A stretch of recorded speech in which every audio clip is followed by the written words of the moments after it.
tried to travel to the back rooms as a joke. I don't think it's a joke anymore. I never really believed in the back rooms. It just seemed like an urban legend, a creepy pasta that some bored internet users had cooked up. But then again, I also never really believed in ghosts or aliens, until I saw them with my own eyes. It started as a joke, really. My friends and I were hanging out one night, scrolling through the depths of Reddit as usual, when we stumbled upon a post about the back rooms. You know the one, the endless, disorienting maze of off-white corridors and empty rooms, filled with the incessant hum of fluorescent lights and the ever-present sense of dread. Dude, we should totally try to find a way to get in there, my friend Mike said, half joking. The rest of us laughed it off, but something about the idea stuck with me. Maybe it was the thrill of the unknown, or the desire to prove that I wasn't a scared little kid.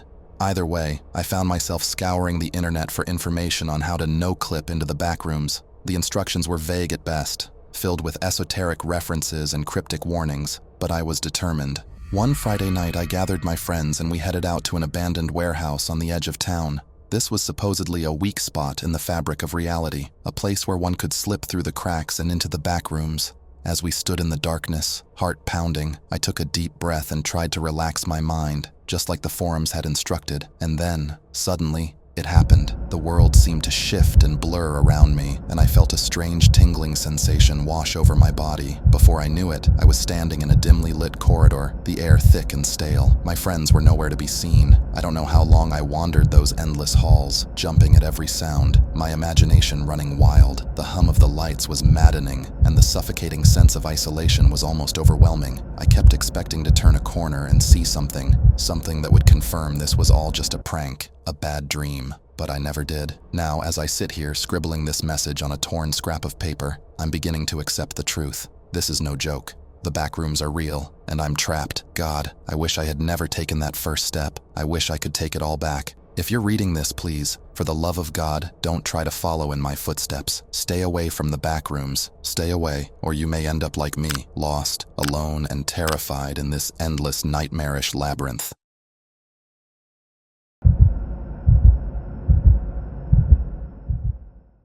We were gathered in Jake's living room, the dim light from a single lamp casting eerie shadows on the walls. The rain pattered softly against the windows, adding to the tense atmosphere. Jake was scrolling through his phone when he suddenly looked up, eyes wide with excitement. "Guys, check this out," he said, holding up his phone for us to see. "There's a Reddit thread about a haunted office with these creepy back rooms. People say they get lost for hours and see things that shouldn't be there." Emily shivered slightly, her voice tinged with unease. "Are you serious? That sounds like one of those urban legends, but I don't know, it gives me the creeps." Mark leaned back, a skeptical smile on his face. "Oh, come on, Emily. It's probably just a bunch of overactive imaginations, but it might be fun to check out." I nodded, curiosity sparking in my mind. "Maybe. I've always been fascinated by ghost stories, but we should be careful. You know how these things can mess with your head." We exchanged glances, a mix of excitement and apprehension. Little did we know, our curiosity was about to lead us into a nightmare beyond our wildest fears. With the mixed feelings of excitement and terror, we made the decision to go to that office and explore the haunted backrooms for ourselves. The building itself was a hulking, decrepit structure, its windows shattered and walls covered in graffiti. We squeezed through a gap in the chain-link fence and made our way inside, flashlights cutting through the thick darkness. The air was musty, filled with the scent of decay and neglect. As we wandered through the labyrinthine hallways, I couldn't shake the feeling that we were being watched. Every creak of the floorboards and rustle of the wind outside made my heart race. My friends, however, seemed unfazed, laughing and joking as we moved deeper into the building. Eventually, we stumbled upon a door labeled "Staff Only." It was slightly ajar, revealing a pitch-black stairwell leading down into the basement. Against my better judgment, we decided to explore further. The air grew colder as we descended, the light from our flashlights casting eerie shadows on the damp concrete walls. At the bottom of the stairs, we found ourselves in a series of narrow, dimly lit corridors. The place had an unsettling vibe, and I could feel the hairs on the back of my neck standing up. We passed by old storage rooms filled with rusted filing cabinets and forgotten office supplies, each one more ominous than the last. Then we found it, a door at the end of the hall, different from the others. It was newer, sturdier, with a sign that read, "Authorized personnel only." My friends, always eager to push the limits, insisted we go inside. The door creaked loudly as we opened it, revealing a surprisingly well-lit room.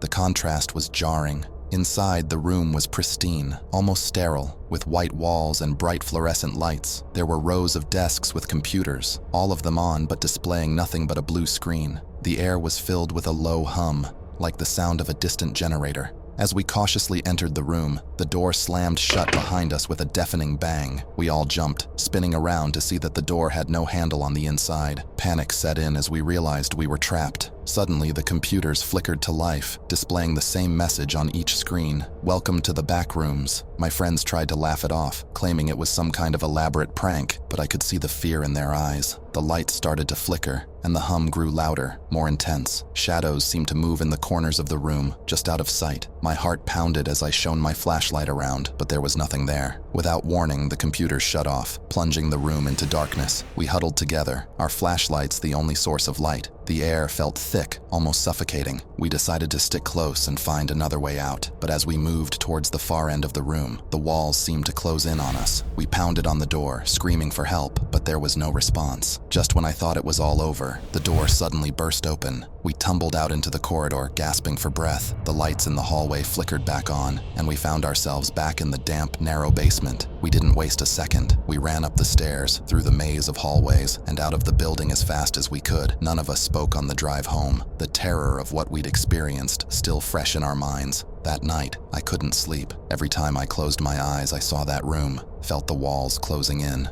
I knew I'd never set foot in that building again, but the memory of the back rooms would haunt me forever. And sometimes, in the dead of night, I still hear that low hum, like a distant generator, reminding me of the horrors that lurk just out of sight, waiting for the next group of foolish explorers. I spent almost 2 years on the late-night shift at the fast food joint, always delivering orders with a grin. My job was a real winner. The pay was solid, especially with the bonus for working the night hours, and the tips were a nice bonus. Since I've been a night owl since I was a kid, staying up late came as naturally to me as breathing. I guess you could say I was the heartbeat of the restaurant, keeping everyone lively and pumped up during those marathon shifts. As the clock crept past midnight, I took a short breath from my tasks, scrolling through my phone to kill some time. A hilarious meme had me chuckling, completely unbothered by the late hour. Then, out of the blue, the phone pierced through the relative calm of the restaurant with its shrill ring. Without skipping a beat, I eagerly snatched up the receiver, ready to jump back into action. "Hello, thank you for calling Midnight Bites. How may I assist you tonight?" I chirped, my cheerful manner shining through. The voice on the other end belongs to a man named Joseph. He's placing an order for delivery, a large pizza with extra cheese and all the sauces we've got. Nothing out of the ordinary. After noting down the details, Joseph gives me the address. It strikes me as a bit odd, located just off the highway in a spot I've never heard of before, but I push aside any lingering doubts. Just another delivery, I tell myself. "Perfect. Your total comes to $18. Will that be cash or card?" I inquire, trying to sound as professional as possible. "Card, please." Joseph replies after a moment's hesitation. "All right, your order will be ready shortly. Thank you for choosing Midnight Bites," I say, ending the call with a smile. As I hang up, a subtle unease settles in the pit of my stomach, but I shake it off, chalking it up to tiredness. Time to get Joseph's order ready and hit the road. I stepped out of the restaurant, pizza box in hand, ready to make the delivery to Joseph's peculiar location. The familiar streets quickly faded into unfamiliar territory as I navigated towards the address he provided. Turning onto a road beneath a looming bridge, a chill ran down my spine. The atmosphere shifted the air, heavy with an eerie presence. The road was barely visible, broken and dimly lit by sporadic streetlights. The address led me to a dead end. I was searching for the red wooden door, as instructed by Joseph. After almost 20 minutes of struggle, I called my manager and told him about the situation. He asked me to find the address at any cost and not to waste the pizza. Finally, after 15 more minutes of searching through darkness, I found a single red wooden door standing ominously. Joseph's instructions echoed in my mind as I approached, the darkness swallowing me whole. With each knock, my heart pounded louder, the silence deafening. No response, no sign of life behind the door. Reluctantly, I pushed it open, entering the unknown. Inside, the air was stale, thick with a foul odor that clung to my senses. I called out to Joseph, my voice barely a whisper in the oppressive silence. A noise drew me to the kitchen, where I found an elderly man, his appearance weathered and worn. He instructed me to leave the pizza and sauces on the table while he fetched the money for a tip. Excitement coursed through me at the prospect of a generous tip, but a sense of unease lingered. Curiosity got the best of me as I followed the scent to a nearby room. The stench intensified, overpowering. Illuminating the darkness with my phone, I discovered a disturbing sight, swarms of insects crawling across the floor, a scene straight from a nightmare. I recoiled in horror, realization sinking in. Without hesitation, I bolted for the door, desperate to escape the suffocating terror of the house. But as I reached the threshold, Joseph emerged, his smile twisted and sinister. Fear gripped me as he brandished a heavy metal rod, his intentions clear. I sprinted to my car, heart racing, adrenaline fueling my escape. Joseph pursued me with unnatural speed, the darkness swallowing him whole as I peeled away from that cursed place. With trembling hands, I dialed the police, recounting the horrors I witnessed. Returning to the safety of the restaurant, I shared my harrowing ordeal with my colleagues and manager, the gravity of the situation sinking in. That moment, we all realized the cost of wasted food paled in comparison to the horrors lurking in the shadows. The room is dimly lit, shadows dancing on the walls as I, Sam, a 21-year-old college student, sit on my couch, a sense of unease palpable in the air. I recount my harrowing experience to my friends, their eyes wide with anticipation, hanging on to every word as I relive the terror of that fateful night. It was a Friday night, just like any other night. I was grinding through my shift at the local pizzeria, trying to make ends meet while juggling my studies. The night shift was brutal, especially for a student like me. The pizzeria is bustling with activity as me and my co-workers prepare orders. I was diligently jotting down orders while his colleagues hustle in the kitchen and prepare deliveries. The sound of sizzling pans and the smell of freshly baked dough fill the air. There were 4 of us on the night shift, 2 delivery guys including me, 1 cook and manager managing the restaurant. It was a routine we were all too familiar with. But little did I know, this night would be anything but routine. I stepped out of the pizzeria, a bag of food in hand, ready to make a delivery. I took a deep breath, steeling myself for the long night ahead. The street was eerily quiet, the only sound the distant hum of traffic. I grabbed the delivery for a customer named Daniel and headed out into the night. The air was heavy with anticipation, as if something ominous was lurking just beyond the darkness. I sat behind the wheel of my car, the glow of streetlights illuminating my face. I checked the address on my phone one last time before setting off into the night. Everything seemed normal until I reached midway. The address led me off the highway and onto a deserted road. The trees loomed over me, casting eerie shadows in the darkness. I could feel the hairs on the back of my neck standing on end. I drove cautiously along the deserted road, the only source of light coming from my car's headlights. The air felt heavy, laden with an inexplicable sense of dread. I glanced nervously at the rearview mirror, half expecting to see something lurking in the darkness behind me. I should have turned back, but the promise of a paycheck kept me going. I felt trapped, sinking deeper into the darkness with every passing mile. And then, out of nowhere, I saw him. Suddenly, I spotted a dark figure standing in the middle of the road ahead. I squinted, trying to make out who it was, but the figure remained shrouded in darkness. I honked my horn, hoping to warn whoever it was to move aside, but as I got closer, my heart sank. It wasn't just a person, it was a man, holding an axe, his eyes gleaming with malice in the dim light. I slammed on the brakes, my heart pounding in my chest as I stared at the menacing figure in front of me. The man with the axe began to approach the car, his movements slow and deliberate. Panic gripped me as I realized the danger I was in. Without a second thought, I threw the car into reverse and peeled away from the scene, the sound of the man's footsteps echoing in my ears. I didn't stop until I was miles away from that accursed place. I took a deep breath, my hands still shaking as I recalled the terrifying encounter. My friends sat in stunned silence, the weight of my words hanging heavy in the air, and that's why I never did another night shift again. The terror of that night still haunts me, a constant reminder of the darkness that lurks just beyond the safety of our everyday lives.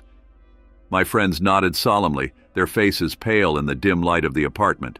They exchanged nervous glances, the fear of the unknown lingering in their minds long after my story had ended. I raced away from the scene, my heart pounding in my chest, as I put distance between myself and the menacing figure with the axe. Fear gnawed at my insides as I stole a glance in the rearview mirror, but relief washed over me as the road behind remained empty. However, a chill ran down my spine as I couldn't shake the feeling of being watched, as if the man's sinister smile lingered in the darkness, haunting me long after I escaped.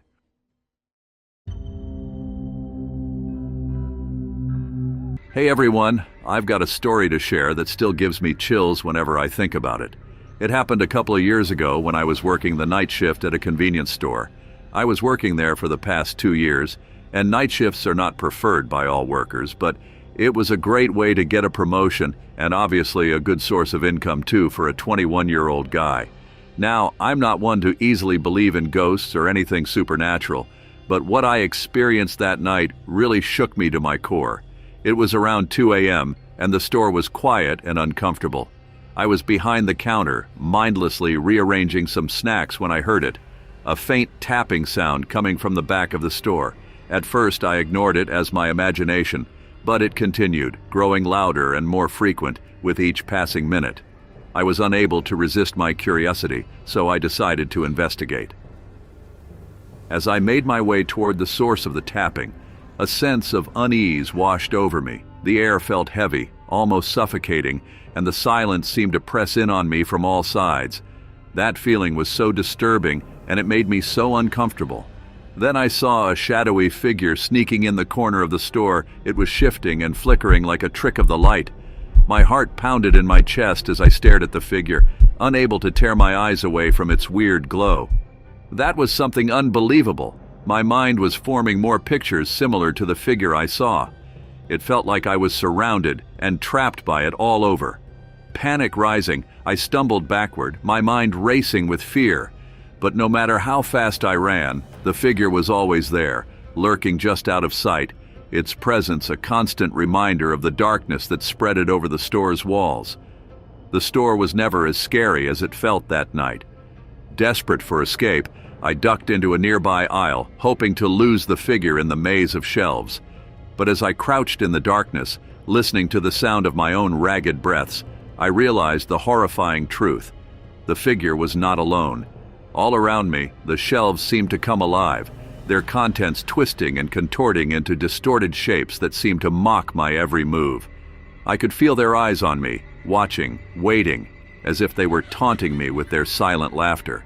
With a rush of adrenaline, I bolted from the aisle, my heart pounding in my chest as I raced toward the safety of the front door. But as I reached for the handle, I froze, my blood turning to ice in my veins, because of fear and constant thought was popping up in my mind that Noon is there to help me. In that moment, I knew I was trapped, surrounded on all sides by a darkness that seemed to consume everything in its path. With a final burst of courage, I lunged for the door, throwing it open and stumbling out into the cool night air.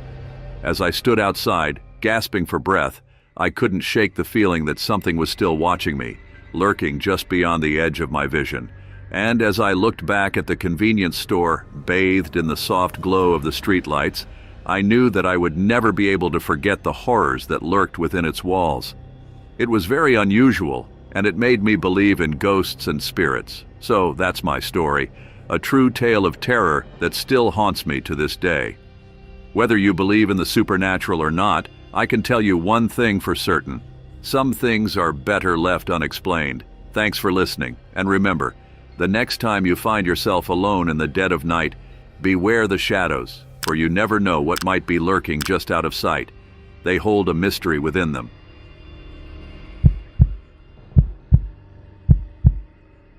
It was another hectic evening in the household. My husband, Tom, was buried in his work, tirelessly building his startup from the ground up, which he started a month ago. With 4 children to take care of, the responsibilities fell heavily on my shoulders.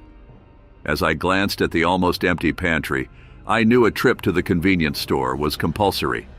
At 10 p.m., my kids were already asking for snacks and groceries, their tummies rumbling loudly. With a tired sigh, I got my purse and keys, knowing I had to head to the store again. I promised to be quick and grab everything they wanted, but I knew it wouldn't be a simple trip.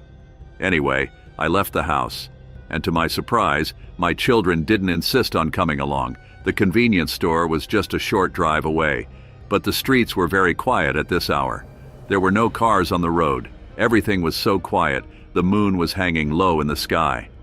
As I parked the car, the fluorescent lights were flickering. I made my way inside. I couldn't ignore the feeling of unease creeping over me. As I browsed the aisles, I noticed a weird guy in the corner. He was staring at me so intensely, it made me feel scared. I tried to ignore it, but I felt like he was watching me the whole time. I tried to divert my attention to get rid of feeling of discomfort, but his presence seemed to linger, following me wherever I went. As I reached for a box of cereal, I felt someone come up behind me. Turning around, I saw the man, his unsettling grin sending chills down my spine. His voice was rough as he tried to talk to me, making my skin crawl.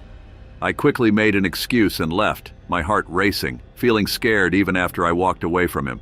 I tried to forget about what happened by going to a different aisle, but the man followed me there too. He started acting strangely, mumbling words I couldn't understand, and staring at me with a really scary look. The man wasn't done with me yet. As I exited the store and headed towards my car, I sensed his gaze burning into my back, his presence lingering like a shadow behind me. The sound of his footsteps sent shivers down my spine, each echo a chilling reminder of his pursuit. With trembling hands, I struggled to find my keys, my heart pounding in my chest as I finally managed to unlock the car door. I practically dove into the driver's seat, took deep, quick breaths as I drove away fast, wanting to leave the scary feeling behind. I felt relieved to be back home, but when I got out of the car, I got really scared. There was the man standing on my doorstep with a creepy smile. He didn't say anything, just walked away into the dark, and I was shaking with fear. Entering the house, I quickly stashed away the groceries and checked on my sleeping husband and children, the events of the convenience store still fresh in my mind, but as I settled into bed, a sense of unease lingered, the memory of the man's weird gaze haunting me. Suddenly, I heard the sound of footsteps outside the door, growing closer with each passing moment. My heart racing, I shook my husband awake, urging him to investigate. Trembling with fear, I followed closely behind, my eyes widening in horror as I saw the same man from the convenience store standing on our doorstep. I called 911, my voice trembling as I recounted the events of the night, describing the man's every detail. Despite their swift response, the police couldn't find him, leaving me with a sinking feeling of unease and unresolved fear, wondering when he might strike again. After locking the doors, I hugged my kids, but I still felt uneasy. The creepy encounter at the convenience store had scared me. As I got into bed, I couldn't stop thinking about what else might be out there, waiting to scare us.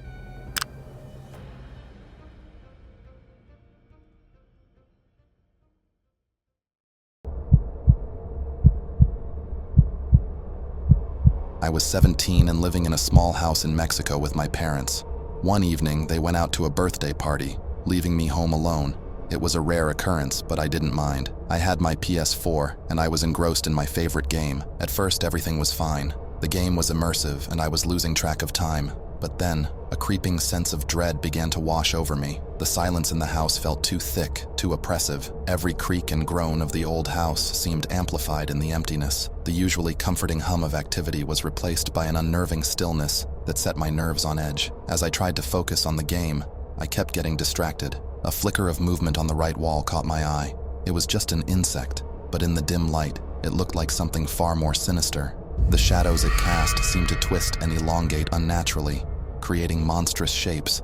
I shook my head, trying to dismiss the thought, but the unease lingered. The reflection of the TV screen on the left wall also played tricks on me. Shadows seemed to dart across it, and each time I glanced over, my heart would leap into my throat. The familiar surroundings of my living room were suddenly unfamiliar, every shadow a potential threat. The more I tried to focus on the game, the more these distractions seemed to pull me away. I decided to turn off the game and retreat to the relative safety of my bedroom. Maybe if I just lay down and closed my eyes, I could shake this irrational fear. But as I walked down the hallway, I saw something that made my blood run cold. Outside the washroom, a shadowy black figure stood motionless. I couldn't make out any features, just a dark silhouette that seemed to absorb all light around it. My first instinct was to dismiss it as a trick of the light, or a remnant of my childhood fears. But this felt different, more real, more threatening. Panic surged through me, and I fumbled for my phone. My hands were shaking so badly that it took several tries to unlock it. I called my friend who lived next door and barely managed to explain what was happening. He heard the terror in my voice and came over immediately. Together, we bolted out of my house and into his. The moment I stepped into his home, I felt a sense of relief, but the fear still clung to me like a shadow. When my parents returned later that night, I told them everything. Their expressions were a mix of concern and disbelief. It was clear they thought I was overreacting or that my imagination had gotten the better of me.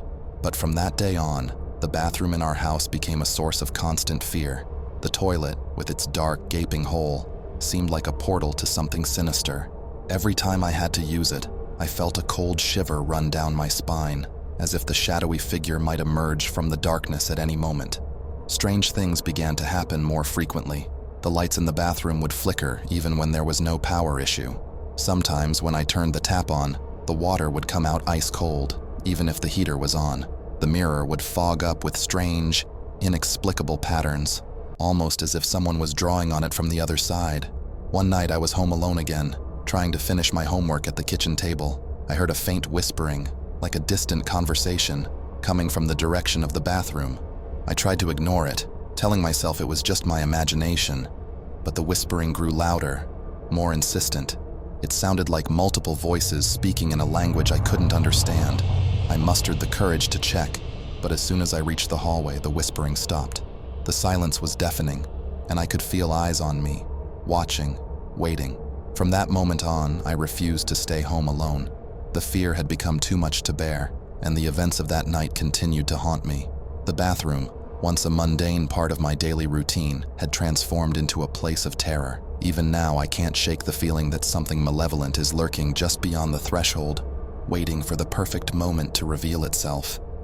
Toilets have become the scariest places ever, and the memory of that shadowy figure and the ominous message in the mirror still sends chills down my spine.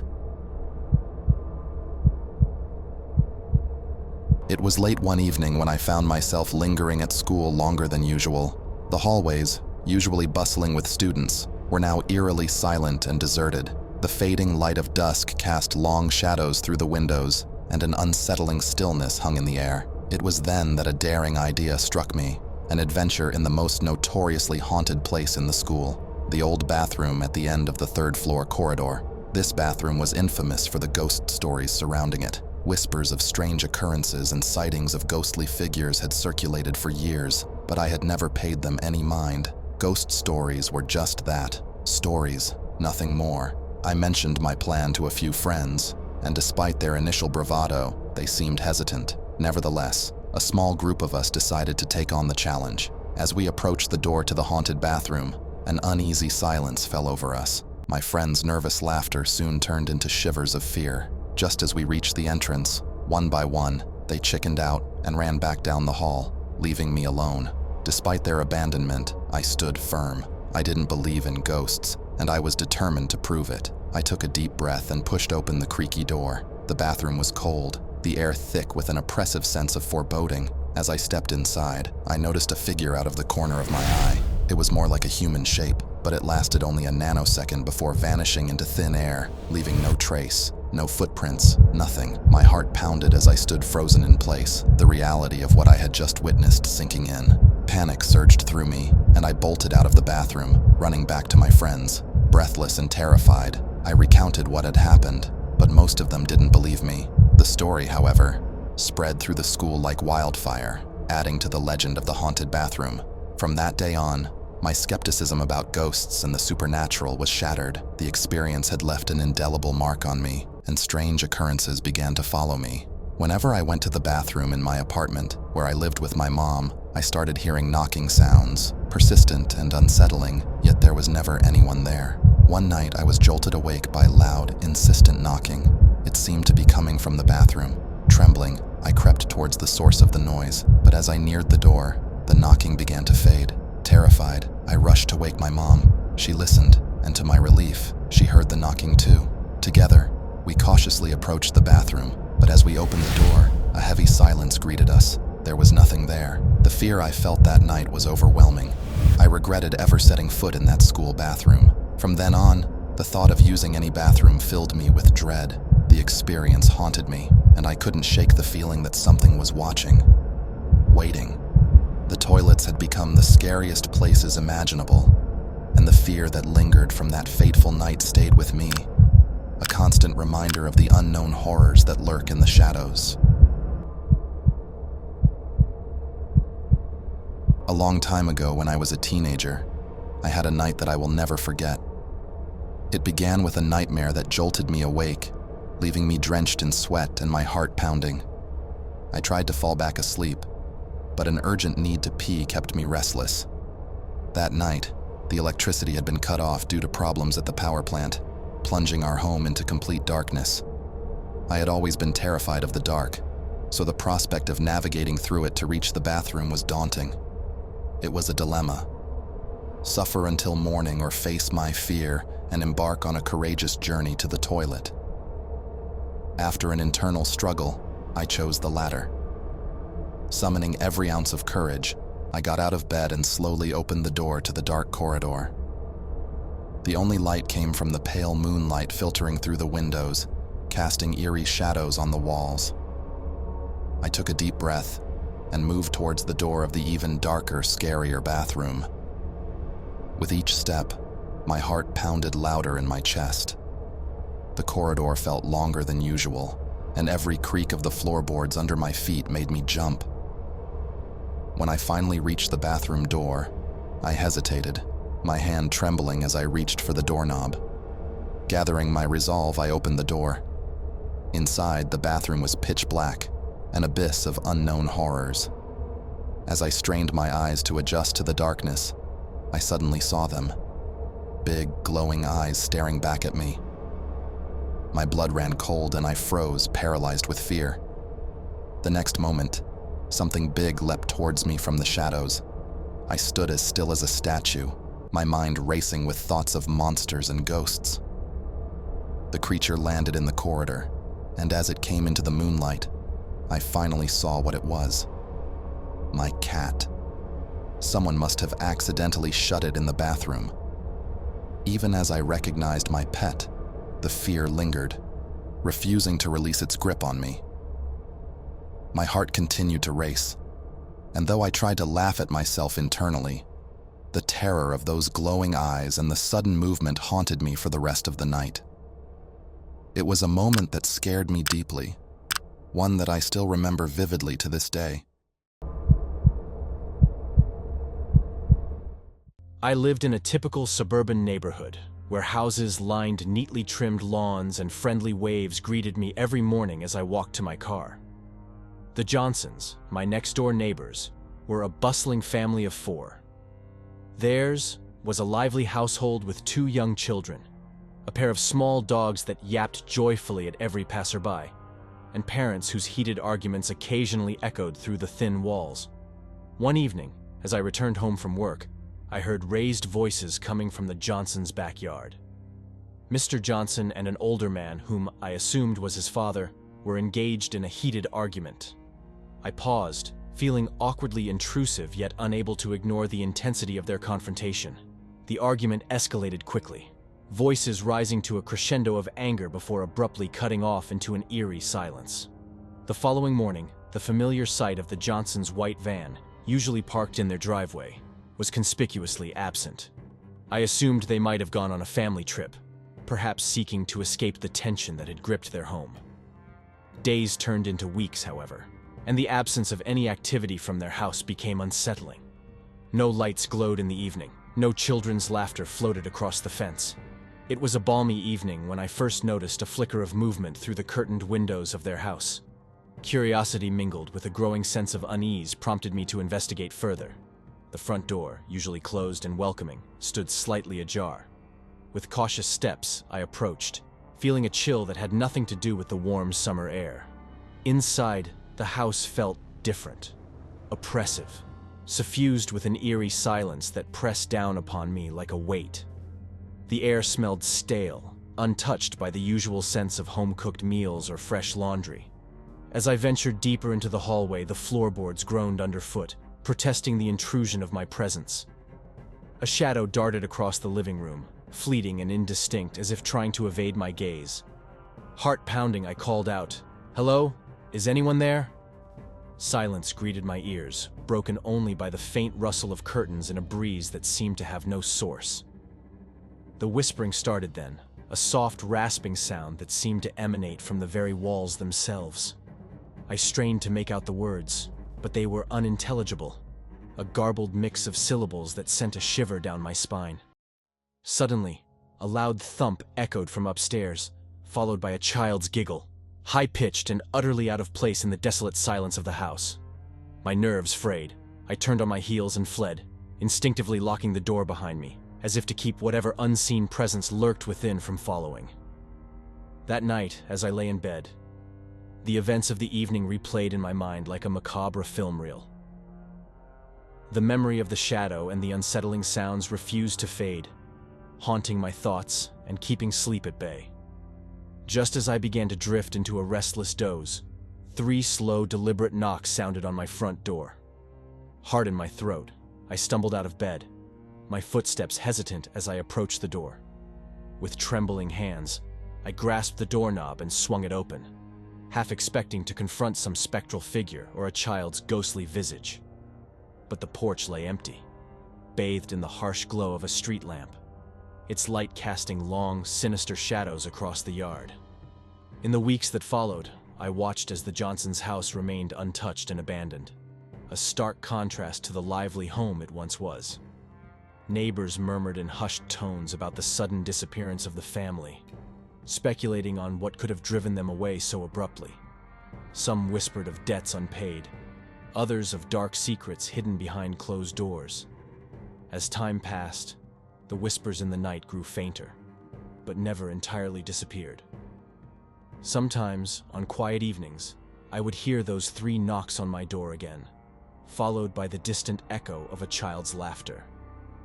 Each time, I would peer into the darkness, half expecting to see the flicker of a curtain or the silhouette of a figure watching from afar.